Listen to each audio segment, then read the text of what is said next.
유라시아 유목민에 대해서 말씀을 드려보겠습니다. 자, 그 유목민의 첫 장은 히타이트 문명부터 시작하면 좋을 것 같은데요. 기원전 1650년에서 1180년. 히타이트 문명은 최초의 철기 문명으로 알려져 있거든요. 네, 아나톨리아 반도에서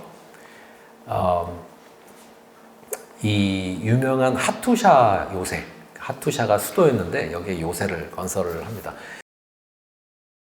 그래서 히타이트 문명이 사실은 초원지대부터 초원지대에서 기원해가지고 남쪽으로 내려오면서 정착을 하게 된 겁니다. 정착 농경민화 된 거죠. 정주 농경민화 된 거죠. 원래는 유목민이었는데 남쪽으로 내려오면서 그 환경에 적응을 하게 된 거죠. 인도 유럽어족의 일파라고 볼 수가 있고, 이 히타이트 문명은 최초의 철기 기마 문화, 네, 철제 무기를 사용했던, 근데 굉장히 조악한, 근데 전 세계에서 철기를 다룰 수 있는 문명은 히타이트 문명밖에 없었습니다. 그 당시에. 그래서 이제 히타이트 문명이 유명하고요. 전차를 앞세워서 팽창을 했다. 그래서 히타이트 고왕국 시기에 기원전 18세기, 그러니까 3,800년 전쯤이죠. 아나톨리아 동부를 통일을 하고 하투샤 요새를 건설을 하고, 이거는 정주를 하게 됐다라는 것을 의미하게 되는 거고, 카데시 전투로 또 알려져 있죠.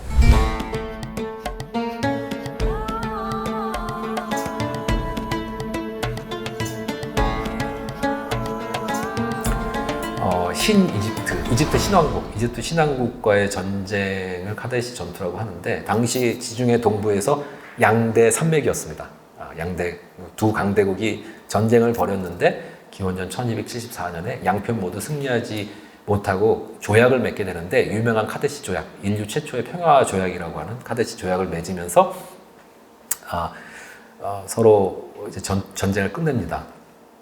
지금 기원전 1274년, 그러니까 3274년, 한 3200년 전쯤 되는 것이죠. 이 3200년 전이 또 의미가 있는데, 네, 3.2K의 이벤트라고 해서, 이건 3200년 전에 또 가뭄이 온 거예요.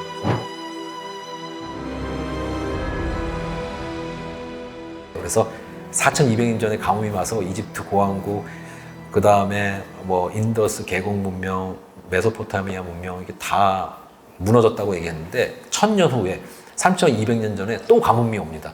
이때는 이집트 동부 지역에 있던 미케네 문명, 그 다음에 히타이트 문명, 그 다음에 이집트 신왕국, 이 세 왕국이 이 가뭄으로 엄청난 타격을 받아요. 식량 부족에 시달리죠. 거기다가 엎친 데 덮친 격으로, 마찬가지로 이것도 식량 부족 때문에 일어난 현상인 것 같은데, 남부 유럽 쪽에 있던 사람들이 어디가 정확한 기원지인지 모르는데 남부 유럽 쪽에 어떤 사람들이 모여가지고 해적질을 해요. 그 사람들이 바다민족이라고 불렸던 집단입니다.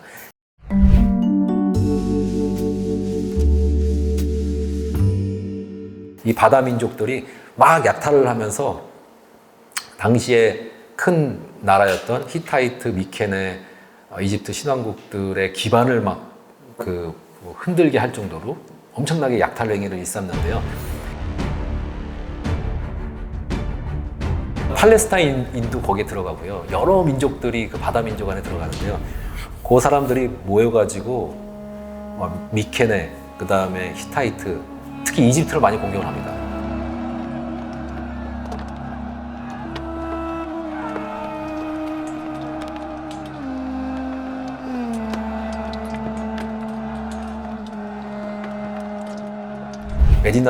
메디나트 하부, 신전인데, 신전의 북쪽벽에 새겨진 부조벽화, 이렇게 이집트군하고 바다민족이 치열하게 싸우고 있는 건데, 바다민족이 최종 목표지로 삼았던 곳이 이집트예요. 이집트를 정복을 하는 게 일생일대의 목표였는데 실패를 하는 거죠. 네. 근데 그 목표를 달성을 못했지만 이집트가 기반이 무너지면서 이집트 왕국이 무너지고 리비아 추장이 그 이집트를 지배하게 됩니다. 그 이후로. 결국은 이 3200년 전의 가뭄, 그 다음에 그 가뭄 때문에 창궐했을 걸로 추정이 되는 이 바다민족의 약탈 때문에 이 세 왕국이 거의 동시대에 무너지고, 그 지중해 동부의 청동기 문화가 막을 내립니다. 그리고 한 300~400년 동안 암흑기를 갖게 되고, 또 2800년 전에 또 가뭄이 오거든요.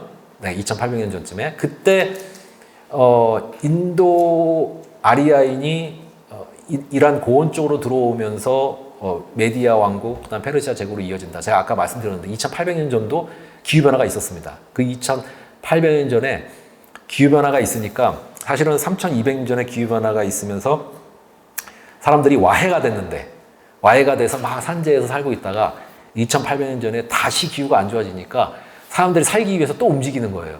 어디로 움직이느냐? 살기 좋은 곳으로. 살기 좋은 곳은 한정돼 있으니까 거기에 사람들이 모여가지고 그 결과 그리스의 폴리스가 만들어집니다. 그래서 뭐 테베니, 스파르타니, 아테네니 막 만들어져요. 네. 그러면서 2800년 전 이후부터 그리스 도시 국가들이 나타나게 되죠. 그 다음에 이란고원 쪽으로 들어온 사람들이 결국은 아케메네스 제국, 그러니까 이란고원 쪽으로 들어온 처음 사람들은 메디아 왕국이라는 것을 개국을 했고, 그 다음에 또 들어온 사람들이 아케메네스 제국을 인류 최초의 제국이라고 일컬어지는 아케메네스 페르시아 제국을 만드는데 기원전 550년에서 330년 사이입니다. 그래서 이란어 사용자가 500년에 걸쳐서 이란 고원으로 주기적으로 지속적으로 남진을 했다. 그러니까 이 방향으로 계속 들어온 거죠. 들어오면서 아케메네스 왕조의 페르시아 제국을 완성을 하는데 제국이라고 불릴 만큼 넓은 영토를 점유를 했어요. 인도에서 지중해까지. 그러다 보니까 이 넓은 영토를 제대로 다스리기 위해서 도로를 많이 건설하게 되는데 이 도로를 건설을 했다는 거는 이유는 이제 말의 운송을 위한 거였다라고 얘기를 하고 그만큼 말이 중요했다는 거죠. 이것만 봐도 또 북쪽에서 내려왔던 사람들이 세운 왕조라는 걸 알 수가 있고요. 말의 운송을 위해서 도로를 건설을 해서 육상 무역이 급증하다 보니까 해상 무역까지 활성화되면서 제국의 전성기를 이루게 되는데 아케메네스 제국에 유명한 두 왕이 있습니다. 첫 번째 왕이 아케메네스 제국을 세운 키루스 대제, 키루스 2세죠. 기원전 600년에서 530년까지 살았는데 이 사람은 아케메네스 페르시아 제국을 세운 왕이기도 하지만 유대인들한테 엄청 인기가 많았던 왕이죠. 자유로운 종교 행위를 용인하면서 자유로운 왕으로 추앙을 받았고 당시 유대인들이 바빌론 유수로 바빌론에 잡혀 있었는데 키루스가 다 해방을 시켜줘가지고 유대인들이 다시 이스라엘 땅으로 돌아갈 수 있는 그런 자유를 얻게 되면서 이 유대교를 믿는 사람들이 조로아스터교 개념을 많이 받아들입니다. 거기서 이제 유일신이 뭐니 그 전에는 유대교의 다신교였죠. 근데 조로아스터교 개념을 받아들이면서 유일신이 중요해집니다. 그 다음에 다리우스 1세가 또 중요한데요. 이 페르시아 제국에 있어서 기원전 550에서 486년. 이 사람은 제국의 전성기 정복군주였고 그 사회 기반 시설에 관심이 많아가지고 여러 많이 만드는데 그 중에 하나가 카나트라고 해서 어떻게 보면 상수도 같은 개념인데 이 굉장히 건조한 지역이다 보니까 지하수를 많이 뽑아 올려서요. 그 다음에 높은 데까지 뽑아 올린 다음에 중력을 이용해서 이렇게 물을 공급을 하는데 상수도 같은 개념이라고 보시면 됩니다. 이 카나트는 지금까지도 사용이 되고 있을 정도로 상당히 이 지역에서는 유용한 사회 기반 시설이라고 볼 수가 있고 또 중요한 게 바로 수에즈 운하 같은 대형 운하를 만드는데 아까 육상무역이 활성화되면서 해상무역까지 덩달아 활성화됐다고 얘기했잖아요. 그 해상무역이 활성화됐던 계기가 바로 이 홍해와 지중해를 잇는 운하가 완성됐기 때문에 그랬거든요. 홍해하고 지중해를 이었던 그 근본 이유는 인더스강 쪽의 문명하고 계속 교류를 하기 위해서 그 연결을 한 건데 홍해하고 나일강하고 연결시켜서 나일강이 지중해 쪽으로 들어가니까 홍해하고 지중해가 연결이 된 겁니다. 그래서 지금 수에즈 운하는 이 방향, 그러니까 이 방향 호수를 이렇게 연결시키는 그런 식으로 수에즈 운하가 완성이 돼 있는데요. 과거에는 운하를 뚫을 수 있는 기술은 없으니까 뭔가 와디 형태의 물이 흐르거나 안 흐르거나 뭐 이런 지역이 있었나 봐요. 그런 지역에 이제 물을 흐르게 해가지고 홍해에서 나일강을 따라서 지중해로 들어갈 수 있는 이런 운하를 완성을 하면서 해상무역이 굉장히 활성화되는 그런 효과를 갖게 됩니다. 이 다리우스 1세가 또 이 초원지대 사람들의 후손이라는 것을 어떻게 알 수가 있냐면 이 사람이 기마에 필요한 복장 문화를 주변에 전파를 했다. 그래서 그 전에는 치마를 많이 입었는데 그 주변 지역 사람들이 그게 전반적으로 말을 타기 위해서는 바지가 훨씬 편하니까 바지를 입는 문화로 바뀌었다라고 얘기를 합니다. 그 다음에 우리가 진정한 최초의 유목민족 국가 하면 스키타이죠. 네. 한국 남성들이 굉장히 좋아하는 스키타이. 네. 저는 그 이유를 잘 모르겠습니다만은. 네.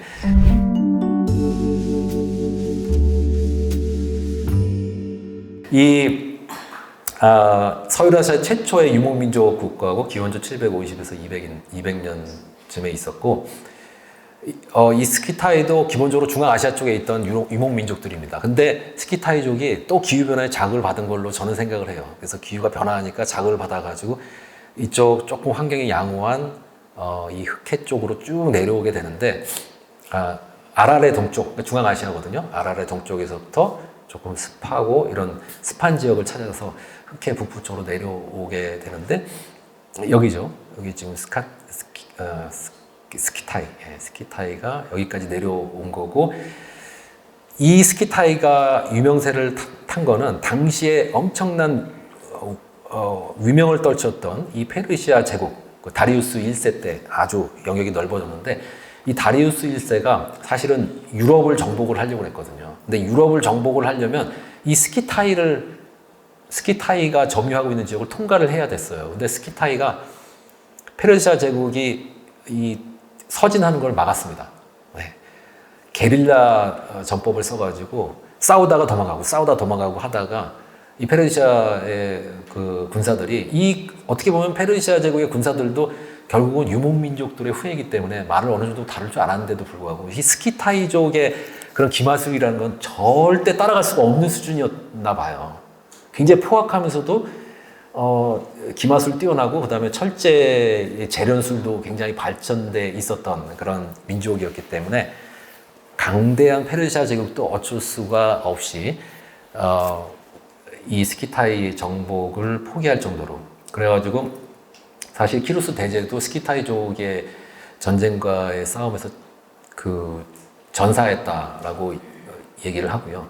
다리우스 1세가 만약에 스키타이족이 없었으면은 유럽까지 다 지배했을 가능성이 컸다. 이렇게 학자들이 보고 있고 아마 팍스 로마나가 아니고 팍스 페르시아나가 있었을 것이다.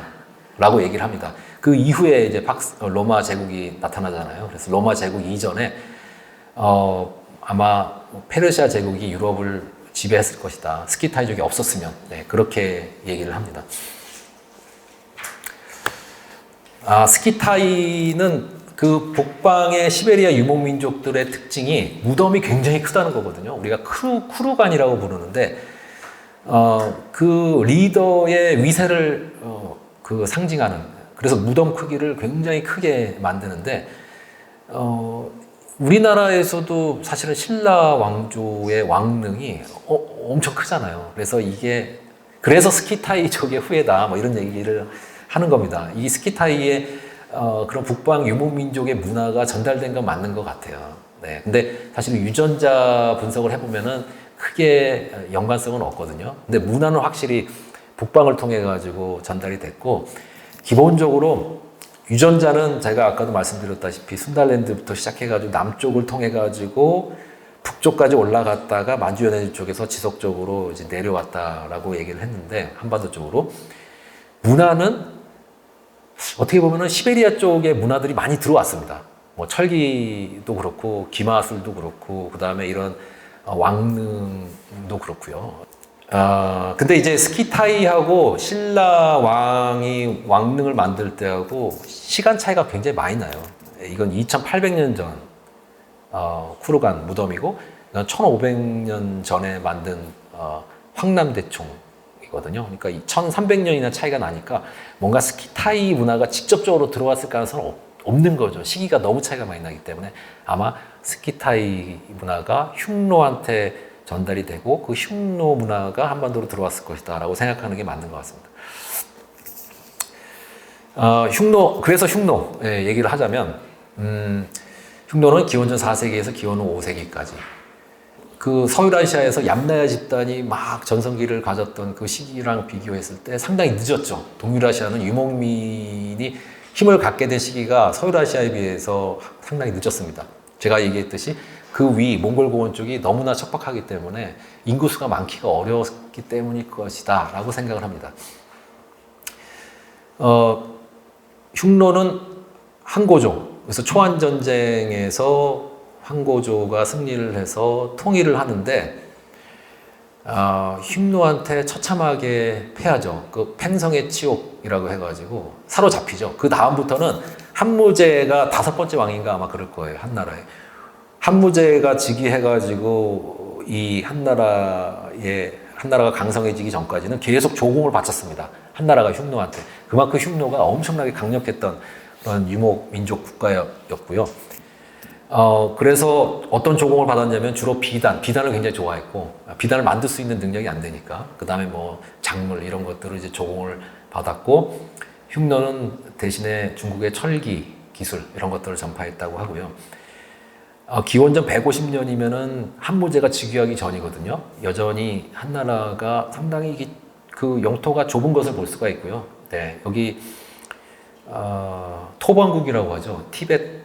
티벳국이 상당히 강력했고 또 흉노도 아주 넓은 면적을 점유하고 있었던 것을 알 수가 있습니다.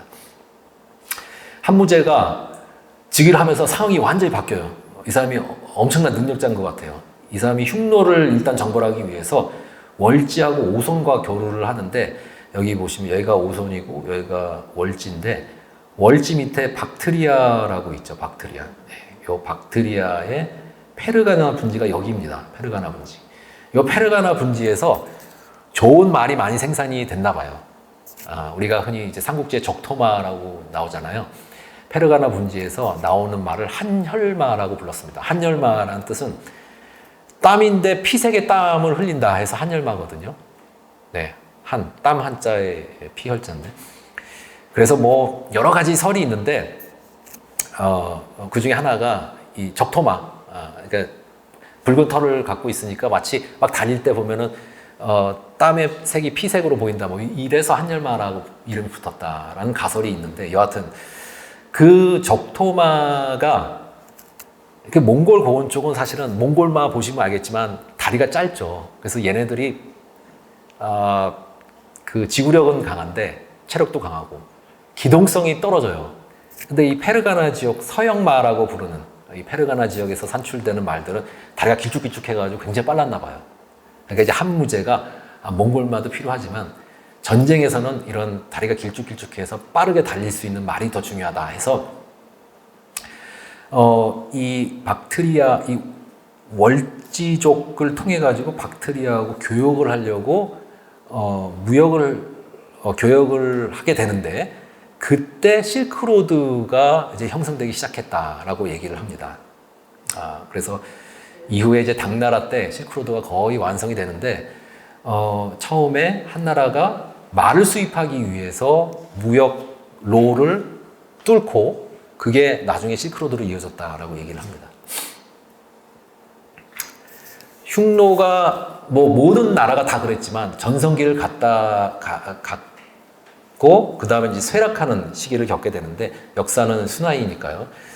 흉노가 쇠락을 하니까 유라시아 서부 쪽은 거의 빈 땅이 돼가지고 그러니까 서유라시아 쪽에서 많은 사람들이 들어와서 서쪽에서 많은 사람들이 들어와서 흉노가 차지했던 지역, 서부 지역을 점유하게 되고요.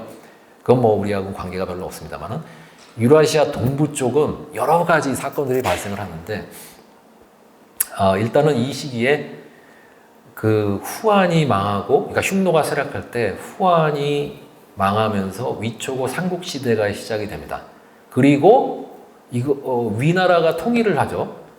근데 얼마 안 있어서 5호 16국 시대가 오게 돼요. 그러니까 북쪽에서 온갖 종류의 이제 소위 오랑캐들이 막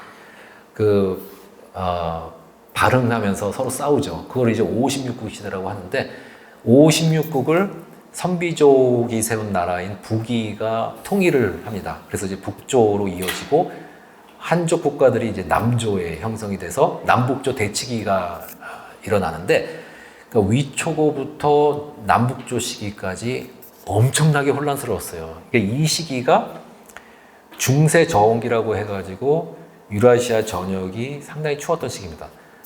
여기 지도를 보시면은 여기 지금 북이가 있죠. 여기 한족 국가죠. 여기는 556국을 통일한 선비족이 세운 북이. 남북조 시대였다는 것을 알 수가 있고 처음에 흉노가 쇠락한 다음에 그 흉노의 몽골 초원을 차지한 집단이 바로 선비족입니다. 선비족. 근데 선비족은 그 몽골 고원이 마음에 안 들었나 봐요. 남쪽으로 내려와가지고 북이를 세우고 556국 시대를 끝냅니다. 그러니까 556국을 다 통일을 시켜요. 그래가지고 북이가 이 남쪽으로 내려와 있는 걸 볼 수가 있고요. 그런 몽골 초원이 비잖아요. 이 지역은 누가 차지했느냐? 유연족이 차지합니다. 네, 유연족. 유연족도 굉장히 강성했어요. 네, 그래서 흉노 다음에 유연이죠. 그 유연 다음에 이제 돌골족이 나옵니다. 돌골 민족이 나옵니다. 흉노가 쇠락하면서 동유라시아 지역은 상당히 이제 복잡한 그런 분열 상태가 이어지는데 아마도 이거는 기후랑 관계가 있을 것이다라고 봅니다. 근데 유목민이 왜 제가 강조를 하냐면 동서의 문화를 동해의 문화를 서로 전파하고 서의 문화를 동으로 전파하는 아주 핵심적인 역할을 했고 그 과정에서 문화가 막 섞이니까 여기서 시너지 효과가 발생을 해서 문화의 발전 속도를 훨씬 높이는 그런 역할을 유목민족들이 했습니다. 유목민족이 상당히 중요한 역할을 했다고 저는 생각을 하고요. 서에서 동으로 어떠한 문화가 전달이 됐느냐. 기원전 900에서 200이면은 이때를 우리가 보통 철기 저온기라고 부릅니다. 기후학자들은 철기 저온기라고 부르는데 이 시대에 지중해 포함한 이 서유라시아 지역에서 온갖 종류의 종교와 사상가들이 막 나옵니다. 이걸 축의 시대라고 얘기하거든요. 그만큼 중요한 사상이 이때 다 나왔다고 해서 독일의 철학자 칼 야스퍼스가 이 시기를 축의 시대라고 얘기해요. 중요한 축이란 사상의 축이 다 이때 나타났다는 얘기죠. 그래서 뭐 조로아스터교, 불교, 유대교, 기독교, 이슬람교가 다 이 시기에 나타나가지고 이 시기에 나타났던 종교를 유목민족들이 다 동쪽으로 전달을 해요.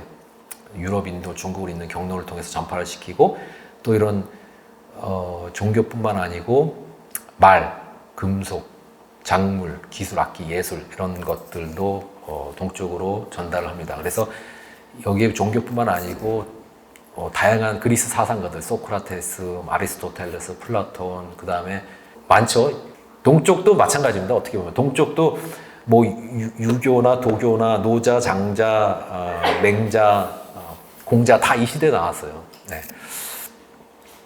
그 다음에 동에서 서로는 뭐가 같느냐? 중앙아시아 경유해가지고 차, 비단, 종이, 마구, 중국의 아주 핵심적인 그런 생산품들이죠. 특히 금속 등자가 이 북이 때 등자를 금속으로 만들었는데 이게 유럽, 서유라시아로 전달이 되면서 서유라시아에서 중세로 이어질 때 굉장히 중요한 역할을 하게 되는데 서유라시아에서 중무장 기병이 등장하는 배경이 되는 거죠. 그 전에는 등자가 사실은 뭐 가죽이나 나무 같은 걸로 만들어 가지고 약했는데 금속으로 만들다 보니까 말을 타고 중무장을 한 상태에서 굉장히 무거운 무기를 들고도 싸울 수 있을 만큼 뭔가 안정적으로 말 위에서 버티고 있을 수 있었다는 겁니다. 금속 등자가 발명이 되면서.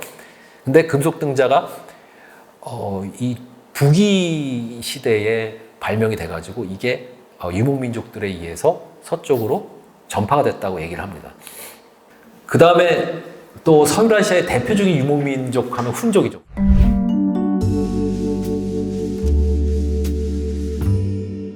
훈족은 흉노족의 후손, 어떤 일파라고 일컬어지는데 명확하게 뭐 유전적인 분석 결과 나온 건 없습니다. 하여튼 훈족도 흉노족과 관계가 있을 것이다라고 많은 사람들이 예측을 하고 있는데요.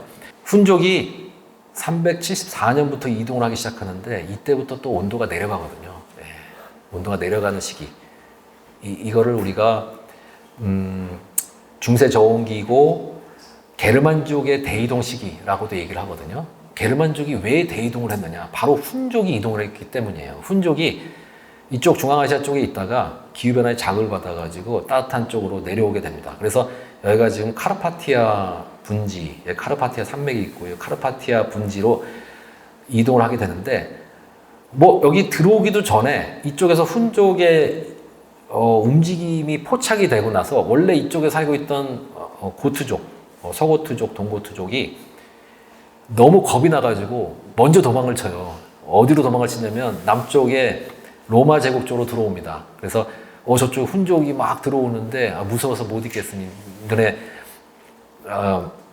우리 좀 받아달라 해가지고 들어오는데 로마 제국이 실수를 한 거죠. 받아줘요.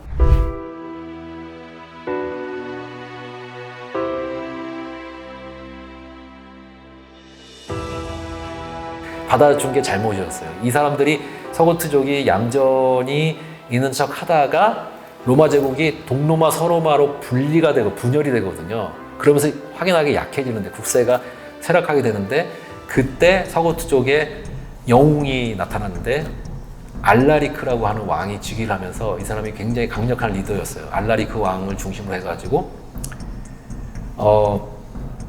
396년에 그리스 반도를 초토화시킵니다. 이때 그리스 문명이 완전히 이 폐허가 돼요. 문화가. 그래가지고 소크라테스, 아리스토텔레스, 플라톤의 그런 문화가 이 서고트족이 그냥 다 깔아뭉개는 바람에 그것 때문에 중세에 암흑기가 왔다라고 얘기하는 사람들도 있어요. 중세 우리가 암흑기라고 얘기하잖아요. 중세의 이슬람 민족들한테 완전 밀리죠, 유럽인이. 그 밀렸던 이유가 이 서고트족이 그리스 반도로 들어오면서 당시에 찬란했던 그리스 문명을 완전히 초토화시켜버리거든요. 그러면서 문화의 수준이라는 게 확연하게 낮아지게 됩니다. 근데 이 알라리크 왕이 야망이 있어가지고 처음에는 동로마 제국을 공격을 했는데 동로마 제국 정도 갖고는 내 성이 안 차지. 이탈리아 반도 남단까지 내려가는데 그래서 전역을 휩쓸고 다니다가 어느 선에서 타협을 한 것 같아요. 그런 타협이 가능했던 게 이 서로마 제국이 위험하다고 인지를 하고 이 갈리아 지역에 있던 서로마 제국의 군인들을 다 이탈리아 반도 쪽으로 들어오라고 합니다. 그래가지고 이 군대가 늘어나니까 알라리크 왕의 서고트 쪽하고 이제 타협이 이루어진 것 같아요. 네, 그래가지고 그 전투가 멈췄는데 문제는 뭐냐면 갈리아 지역의 서로마 제국 군대가 철수를 해서 이탈리아 반도 쪽 들어오니까 이쪽에 또 다른 게르만족, 반달족이니 수에비족 같은 경우가 이 갈리아족을 막 휩쓸고 다니는 거예요. 이쪽에 서로마 제국 군대가 사라지니까. 그래가지고 갈리아 지역을 침탈을 하고 급기야 이베리아 반도까지 내려왔는데 이 이베리아 반도가 이탈리아 반도로서 그러니까 서로마 제국 입장에서는 이베리아 반도가 상당히 중요했나 봅니다. 이베리아 반도 쪽까지 들어오니까 도저히 안 되겠다 싶어가지고 이 서고트족한테 부탁을 해요. 네가 이쪽에 수에비족하고 반달족을 좀 제어를 해달라. 그러면 갈리아족 땅을 넘겨주겠다. 이렇게 타협을 본 다음에 약속을 하고 보내가지고 서고트족이 반달족을 쫓아냅니다. 그래서 북아프리카로 도망가요. 반달족이. 이 파란색 곡선이죠.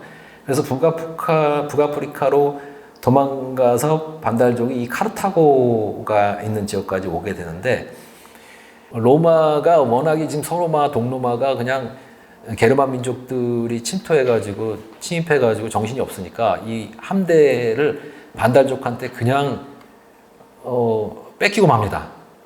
그러니까 이제 함대가 갖춰지니까 이 사람들이 섬을 이제 공격하기 시작해요. 뭐 샤르데나 섬이나 시칠리아 섬이나 이런 섬들을 공격하고 급기야 로마까지 들어가서 완전히 로마를 또 초토화를 시킵니다. 그러면서 거기서 반달리즘이라는 단어가 생겨난 거예요. 반달리즘이 뭐냐면 뭐 그냥 이유 없이 공공기임을 파손하고 뭐 문화재 훼손하고 이걸 반달리즘이라고 부르는데 그 반달리즘이란 말이 당시 반달족이 로마 도시로 들어와가지고 약탈을 일삼으면서 나중에 중세시대 때 그 종교인들이 반달리즘으로 표현을 했는데 이것 갖고도 뭐 여러 말들이 많긴 합니다.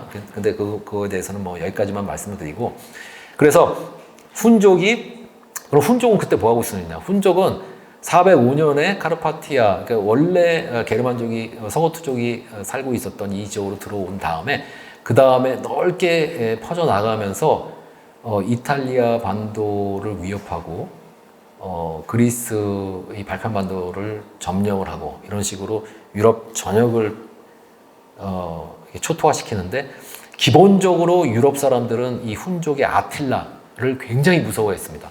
그래가지고 아틸라를 징기스칸보다 더 두려워할 정도로 이 사실은 훈족의 아틸라를 너무 무서워해서 몽골족한테 그렇게 쉽게 자기의 땅을 뺏겼다라고 얘기할 정도로, 그러니까 저쪽 동쪽에서 말만 타고 누가 오면은 싸울 생각도 못하고 도망치기 바쁜 거예요. 트라우마가 훈족의 아틸라에서 온 거다라는 얘기죠. 네, 그래서 몽골족이 쉽게 유럽, 동유럽 지역을 쉽게 침탈할 수 있었다라고 얘기하는 사람들도 많이 있습니다. 그만큼 훈족의 아틸라가 강력했는데, 훈 제국은 아틸라가 죽음과 함께 바로 해체됐는데, 훈 제국뿐만 아니고 반달족도 마찬가지. 반달족도 가이세리크 왕이 죽자마자 바로 그 나라가 그냥 쇠락의 길로 떨어지는데, 이렇게 뭔가 리더의 중요성을 또 훈이나 반달 민족의 그런 성세를 통해서 또 알 수가 있습니다. 그만큼 과거에는 특히 더 그런 게 심했던 것으로 생각이 됩니다.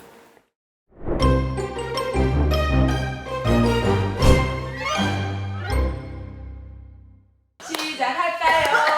시작하세요. 하나, 둘, 셋. 흉노제국 선비조 유연 돌골 이도 기르지즈 열한조 요나라 서하군나라 징기스칸 원나라 타타르 오르락스 명나라 청나라 중화인민 몽골 중화인민공화국 대만